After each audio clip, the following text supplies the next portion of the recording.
안녕하세요. 오늘은 한 남자의 이야기로 자본주의의 본질을 들여다보려 합니다. 그는 세계 석유 시장을 지배했고 미국 역사상 가장 부유했던 인물이자 자선 사업의 아이콘이기도 했습니다. 바로 석유왕 록펠러입니다. 존 데이비슨 록펠러는 1839년 뉴욕에서 태어났습니다. 어머니는 독실한 기독교 신자였고 아버지는 장사꾼이자 사기꾼 기질이 강한 인물이었습니다. 이 상반된 부모 밑에서 자란 록펠러는 절제, 계산, 현실 감각을 일찍부터 체득했습니다. 어린 시절부터 팔이나 쥐를 잡아 돈을 벌었고 수입과 지출 장부를 쓰며 경제 감각을 키워갔습니다. 1855년 고등학교 졸업을 앞두고 회계 사무원으로 일하기 시작한 그는 사업에 뛰어들며 정유업에 주목하게 됩니다. 그는 원유 채굴보다 정제가 훨씬 수익성이 높다는 걸 간파하고 1870년 스탠더드 오일을 설립합니다. 그의 전략은 단순히 사업가의 수준을 넘어서 있었습니다. 정제, 운송, 판매 등 모든 과정을 수직 계열화했고 철도회사와 리베이트 계약을 체결하며 물류 비용을 대폭 낮췄습니다. 경쟁 업체를 덤핑 전략으로 무너뜨리고 인수합병을 통해 시장을 장악해갔습니다. 결국 그는 미국 석유 시장의 90% 이상을 독점하게 되었고 석유왕이라는 별명을 얻습니다. 록펠러의 철저함은 일상에서도 이어졌습니다. 유명한 일화 중 하나는 석유통 땜질을 40번에서 39번으로 줄여 비용을 절감한 이야기입니다. 그는 집에서도 검소하게 살았고 자녀들에겐 옷을 물려 입히며 노동의 대가까지 계산해 지급했다고 합니다. 하지만 이 같은 독점은 사회적으로 큰 비판을 받게 됩니다. 1911년 미국 대법원은 스탠더드 오일이 반독점법을 위반했다며 회사를 34개로 강제 분할합니다. 하지만 이 해체로 인해 그가 보유한 주식은 오히려 폭등했고 그는 더욱 부유해졌습니다. 그 분할 회사들 중엔 오늘날의 엑슨모빌, 쉐브론 같은 거대 석유 기업들이 포함돼 있습니다. 50대 중반 스트레스와 건강 문제로 시한부 판정을 받은 록펠러는 삶의 방향을 바꿉니다. 그는 자선 사업에 본격적으로 뛰어들었고 시카고 대학교, 록펠러 대학교를 설립했으며 록펠러 재단을 통해 보건, 교육, 과학 등 다양한 분야에 수천만 달러를 기부했습니다. 세계 보건 향상을 위한 말라리아 박멸 사업이나 흑인 교육기관 지원도 그의 기부로 이루어졌습니다.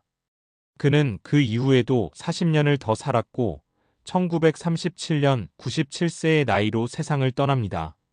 사망 당시 그의 재산은 14억 달러였고 오늘날 가치로는 약 42조 원에 달합니다. 그의 유일한 아들인 록펠러 주니어가 가업을 이어받았고 손자인 넬슨 록펠러는 뉴욕 주지사와 미국 부통령을 역임했습니다. 또 다른 손자 데이비드 록펠러는 2017년 101세로 사망할 때까지 가문의 얼굴 역할을 했습니다. 현재 록펠러 가문은 정치, 문화, 자선 분야에서 여전히 영향력을 유지하고 있지만 부 자체는 여러 세대에 걸쳐 많이 분산된 상태입니다. 한편 그를 둘러싼 음모론도 여전히 존재합니다. 록펠러 가문이 로스차일드 가문과 함께 세계 금융을 조종한다는 소문, 엑슨모빌이나 쉐브론을 아직도 지배하고 있다는 주장이 대표적입니다. 하지만 그는 유대인이 아닌 침례교 신자였고 이러한 주장에 대한 실질적 근거는 없습니다. 그 외에도 흥미로운 사실들이 있습니다. 록펠러는 생전에 뉴욕 시민의 상수도 요금을 2036년까지 유언으로 대납했으며 남북전쟁 당시 병역을 돈을 주고 면제받았다는 사실도 알려져 있습니다. 그는 그것을 오히려 자랑처럼 이야기해 비판을 받았죠. 또한 토머스 에디슨과 니콜라 테슬라가 주도한 전기 산업의 성장에도 견제를 시도했습니다. 석유 기반 에너지를 지키기 위한 전략적 움직임이었죠.